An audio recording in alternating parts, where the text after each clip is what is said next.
closer to the bubble. How do you feel about that? Obviously, appreciate the opportunity to present our case and get a little bit back. It puts us in a little better spot on that side of things, but ultimately it doesn't change our year. We have second half of regular season to win some races. Believe that ultimately it's going to take wins to get you that playoff over the playoff bubble. So that's where we're at, is trying to figure out how to win Nashville, or then Michigan, and then Mexico City, right? So it really doesn't change anything that we have going on. Just puts us in ultimately just a little better spot from that side of things. But crazy enough, I just don't think it's going to matter come time to cut the field. In the past, you have excelled, it seems like, in the second half of the regular season, especially 2 years ago. What is your outtake on what's to come over the final 13? What we wanted so badly this year was to improve our first 8-10 races, and proud of the fact that we have been better, and there's no doubt about that in my mind, and we've been able to measure that in a lot of ways, and maybe not show it in all of the results, but ultimately we've been a lot better.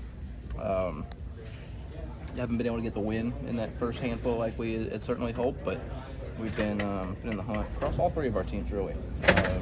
We've had some really good speed at RFA, so all those couple things considered, it's been a fairly successful beginning of the season. Call it a B+, with certainly a lot of room for improvement to get to the point where we feel like we can win every week. So I look at the tracks we have coming up, whether it is Nashville here, Michigan's obviously been good to us.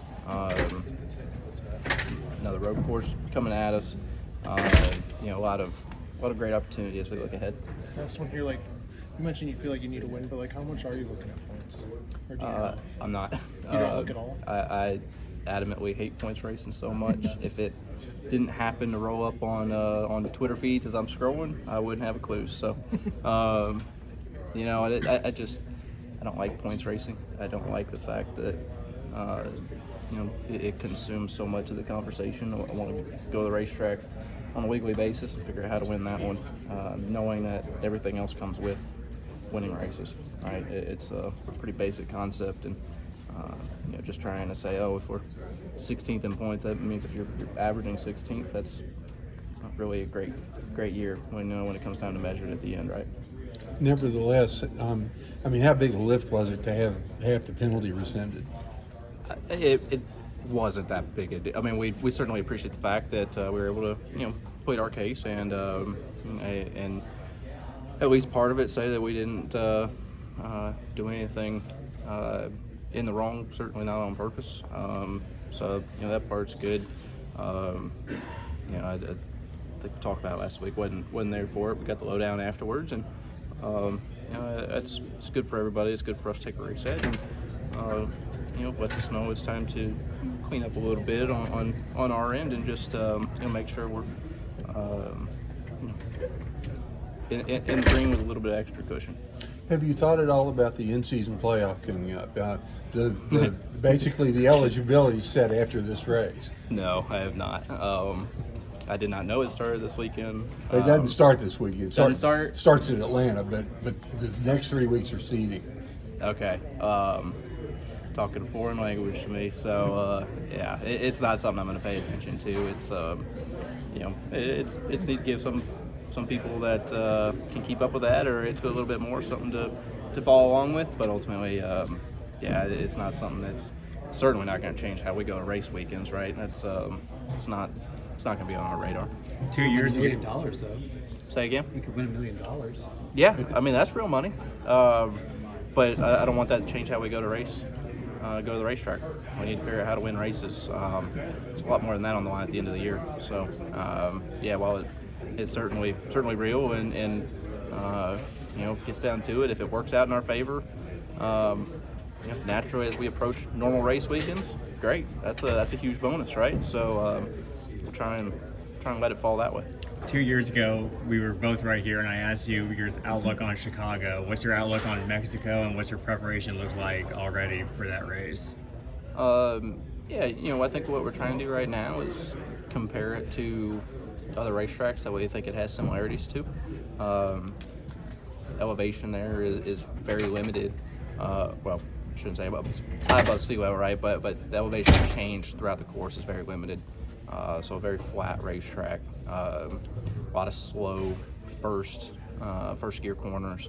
Trying to take that into account. Obviously, we've been on simulator over at Ford, running laps. Been on iRacing running laps, and just trying to make sure you know when you get to the end of that straightaway if you're turning left or right.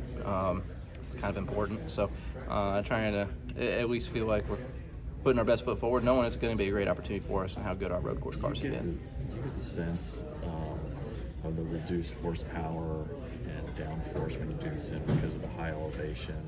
And is that something, I'm guessing, that'll affect your braking zones? I mean, I guess you would brake deeper and later before you got into a corner, or? So it's my understanding that it is significant horsepower. Yeah. Taking us to almost, a crate engine that people go put in there in a hobby stock or a late model, right? It's very low on that side of things. So I know people smarter than me are on that, and I'm sure we're not running a 670 horsepower package when we're running simulations. So I'm sure it's in there.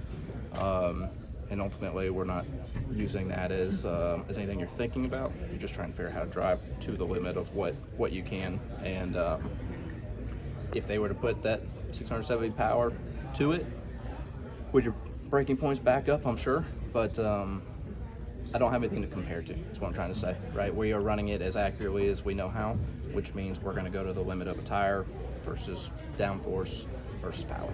So you think you'd have to brake sooner, or if you have more power, with less power? I mean, it reduce the horsepower. I We'll figure do you it. could drive in a little deeper, or you don't have to hit the brake sooner. They don't have that long. I would imagine that'd be accurate. Okay. I mean, if we had more power, we'd be going significantly faster at the end of all the straightaways, right? So you'd be on the brake sooner. Would make sense.